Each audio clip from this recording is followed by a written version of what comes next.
Hallo zusammen, heute zeigen wir euch, wie man fruchtig leichte Erdbeer- und Bananenshakes macht. Dazu brauchen wir Erdbeeren und etwas reifere Bananen, da die einfach ein wenig süßer schmecken. Als erstes schneiden wir die Bananen in kleine Scheiben, damit sie später besser gefrieren.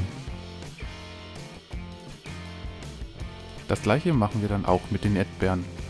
Nachdem alles geschnitten ist, stecken wir das Ganze für mindestens 3 Stunden ins Gefrierfach.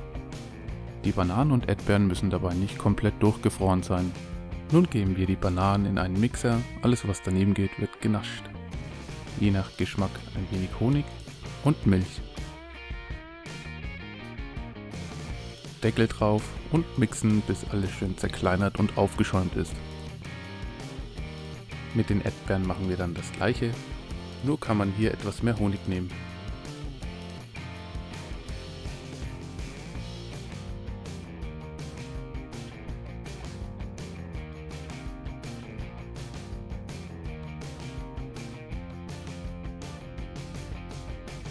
So lecker und einfach macht man sich fruchtige Milchshakes ohne Eiscreme.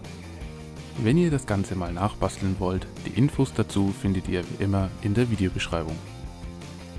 Wir sind Böhmev, lasst's euch schmecken, bis zum nächsten Mal.